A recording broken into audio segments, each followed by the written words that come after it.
uje nshuti bavandimwe, amahoro y'Imana abe kuri mwebwe. Amazina yanjye nitwa Ndagijimana Dawidi.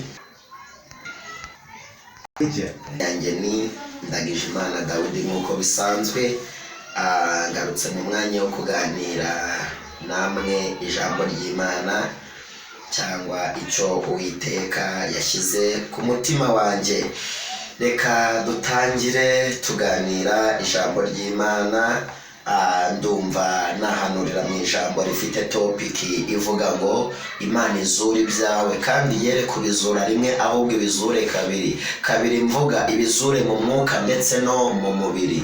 Imana ishimwe kandi Imana ihabwe icyubahiro. Hari ibintu byapfuye ku buzima bwawe, Imana ibisure muri uku kwezi kwa gatandatu kutararangira. Imana ibizure, Imana izure iby'ababyeyi, Imana izure ibyawe byapfuye.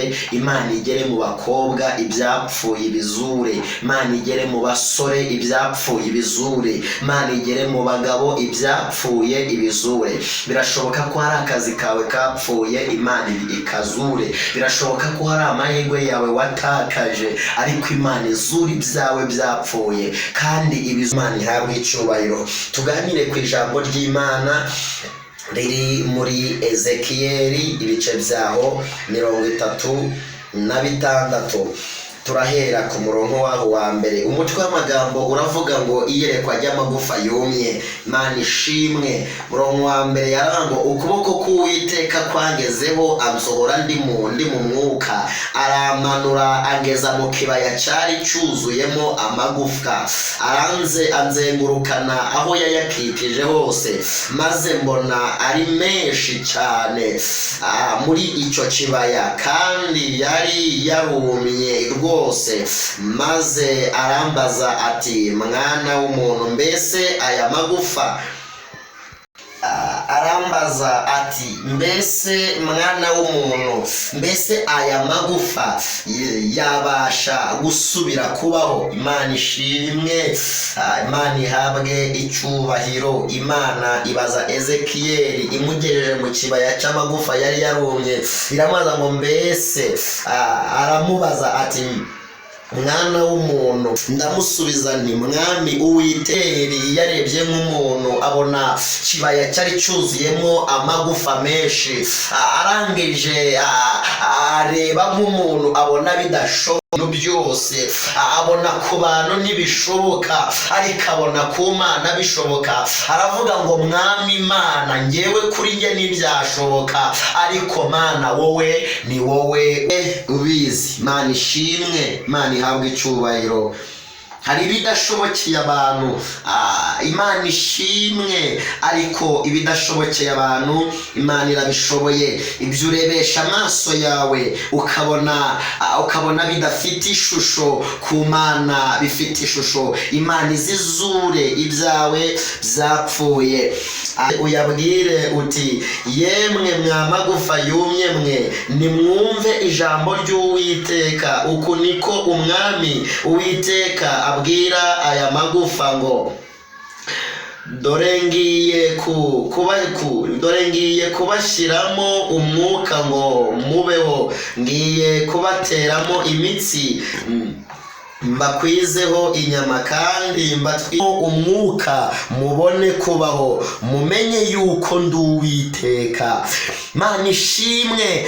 Imana iha Ezekiyeli ubushobozi bwo kuvugana n'amagufa. Ezekiyeli amaze guhabwa imbaraga zivugana n'amagufa, arangije avuga mu ijwi ry'ubuhanuzi, aravuga ngo yemera neza ko Uwiteka ari we uvuganye nanjye. Aravuga ngo, ngiye kubateraho imitsi, ngiye kubateraho imitsi, nindangiza mbatwikizeho uruhu, mubone kubaho. Imana ishimwe. Hari ibintu byapfuye ku buzima, Imana izura ibyapfuye ku buzima bwawe. Imana izura amahirwe yapfuye ku buzima bwawe. Hari ibintu byapfuye, Imana Ezekiyeli arababwira ngo mwa magufa yumye mwe, bisobanuye ngo aya magufa yari afite amatwi yarumvaga. Imana ihabwa icyubahiro. Ndavuga ngo ngiye kubateraho imitsi. Imana ishimwe. Kandi nindangiza mbatwikire baranze kubaho. Imana ikoresha itegeko byari byaranze ku buzima bizure, byanze kwemera byemere, kubera ko Imana ije kubizura. Gere mu babyeyi bizure, mu bakobwa ibizure, gere mu basore ibizure. Imana izizura ibyapfuye ku buzima bwa buri muntu. Ndavugana nawe ufite ibyo wapfushije ariko uvuganye nawe mu ijwi ry'ubuhanuzi. Imana izizura ibyawe. Kwezi kwa gatandatu kutararangira, Imana izura ibyawe byapfuye. Mu kwezi kwa karindwi niko karangira ibyawe bitazutse. Imana ishimwe. Kazi kawe kazuke, mahirwe yawe azuke. Birashoboka ko byapfuye ubura urubyaro. Imana izura ibyawe byapfuye. Imana ikuzurira amahirwe. Ngo ngiye kubateraho imitsi. Imana itera imitsi ku magufa. Imana ishimwe. Ku byari bimeze nk'ibyabaye, ku byari byarumye ku buzima bwawe. Nawe wareba ukabona bitazaba bibisi, nawe wareba ukabona bitazaba bizima, ariko Imana ibitereho imitsi. Nimara kubiteraho imitsi, ibyiringiro by'uko bizabaho biraba bije. Hanyuma y'ibyo byiringiro, Imana imanuke kubiteraho inyama, ibitwikirize. Imana ishimwe. Imana izibizure mu izina rya Yesu Kristo w'i Nazareti. Uwiteka abwira aya magufa ngo dore ngiye kubashyiramo umwuka ngo mubone kubaho. Maze Ezekiyeli hanurira aya magufa ngo Uwiteka aravuze ngo mwa magufa mwe, ngo dore ngiye kubashyiramo n'umwuka. Kubera ko imagufa uruhu nuko icyari gisigaye n'umwuka watumaga ya magufa ahinduka ukundi.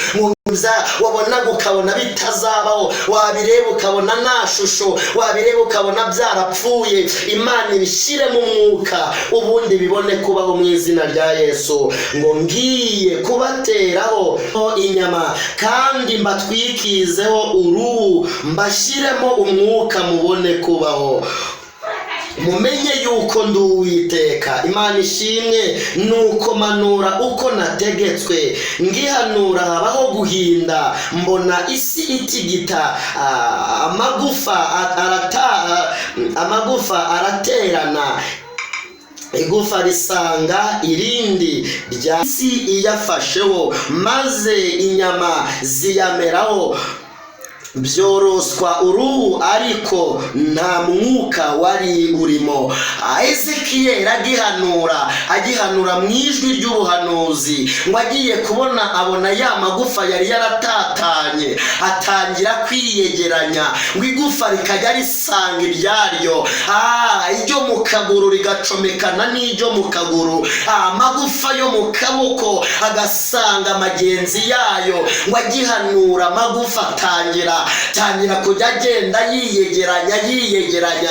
Hari ibintu byawe byapfuye, wamubyawe byatatarura ibyawe. Imana ije kugarura ibyawe byatatanye, Imana ije kugarura ibyawe mwaburanye. Ezekiyeli abona ya magufa yari yaraburanye atangiye guhura. Imitsi ikimara kugera ku magufa, uruhu ya magufa akimara kwa aya magufa, ya magufa akimara kwihura, cyizere kiragaruka. Abantu ntabwo bari bazi ko ubuzima bwawe buzahinduka, ariko bagiye gutangazwa nuko Imana isuye ibyawe. Byo babonaga bitazemera, Imana ije gukoresha itegeko. Byo babonaga bitazakunda, Imana ije gukoresha itegeko. Nawe warebaga ukareba hirya ukareba hino ukabura inzira, ariko nje kuvugana nawe ngo n'ahatari inzira ni mu kw'Imana. Hejuru y'imbaraga z'abantu hari imbaraga z'Imana. Ezekiyeli agihanura ngo buri gufa rikajya risanga iryaryo, kubera ko ari ijwi ry'Imana ryari biribivuze, byavuzwe n'abantu byirengagize, ahubwo uha agaciro cy'Imana yavuze gikomeye kurusha ibyo abantu bavuze. cy'Imana yavuze giha agaciro, wirengagiza ibyo abantu bavuze, kubera ko ari Imana ivuga. By'abantu bavuze ntibizasohora, ariko ikiyanga amaso ku Mana, va mu mugongo w'abantu je mu mugongo w'Imana. Imana ishimwe, cy'Imana yavuze gikomeye. Imana ihabwe icyubahiro, kubera ko ari Imana yari ibivuze. Amagufa atangira guhura, kubera ko ari Imana yari ibivuze.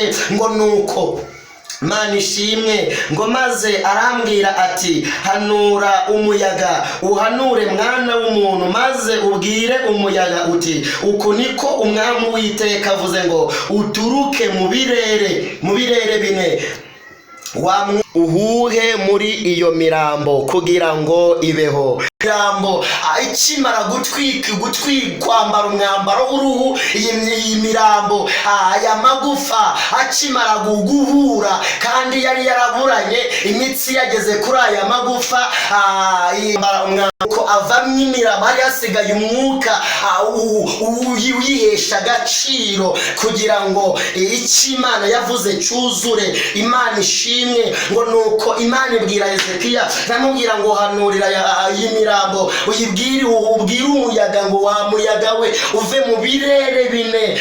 Uyu muyaga nurangiza uze winjire muri iyi mirambo, nuko iyi mirambo ihabwe amahirwe yo kubaho. Maze umwuka uyinjiramo, nuko ibaho, ihagarara ku maguru yayo, yiremamo inteko nyinshi cyane. Imana ishimwe, Imana ishimwe ba Isirayeli. Imana ishimwe, kandi Imana ihabwe icyubahiro. Nje kuvugana n'ubuzima bwawe.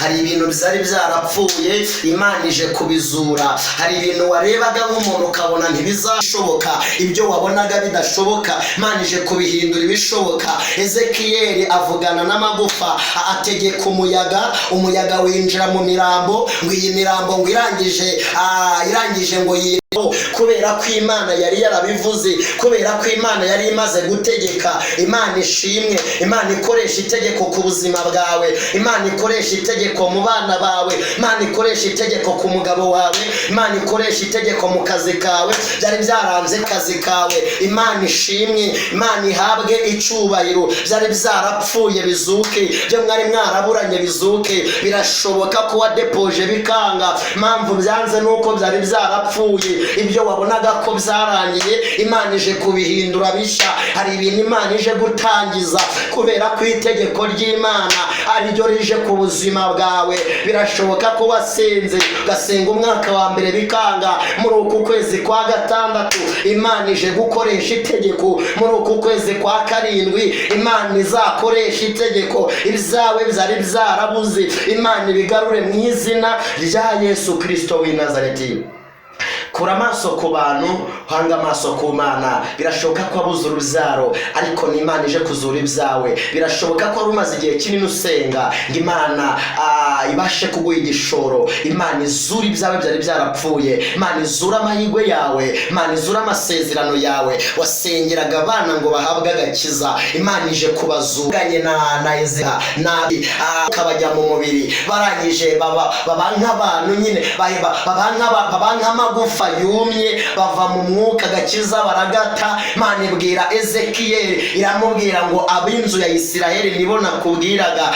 Imana izure ibyawe mu mwuka, ibizure mu izina rya Yesu. Imana ibizure, bakubona bakakubona ko agakiza atari we gakwiye. Imana ibizure mu izina rifite ubutware n'ubushobozi. Amen. Imana ihabwe icyubahiro.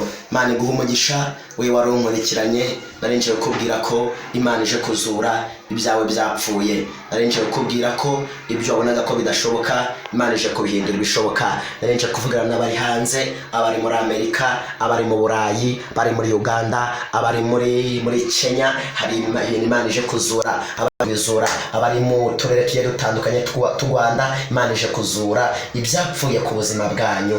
Imana ibaha umugisha. Tugiye gusenga Imana. Mana mu izina rifite ubutware n'ubushobozi, ngushimiye ko uri Imana ije kuzura iby'abagore, ukaba uje kuzura iby'abagabo byapfuye, uje kuzura. Hari ibintu byapfuye mu basore nabyo uje kubizura, hari n'ibindi byapfuye mu bakobwa nabyo uje kubizura, mu muri hari ibintu byapfuye uje kubizura, mu bapasiteri naho hari ibintu byapfuye uje kubizura. Ni wamamare kubera ko umanukiye kuzura ibyapfuye. Ngaho buri wese wifuzaga ko ibye byari byarazimiye, Mwami Imana ubiha ishusho, nyemerera umanukire kubikorera kwiyubahisha no kwihesha icyubahiro kwawe mu izina rya Yesu Kristo w'i Nazareti. Amen.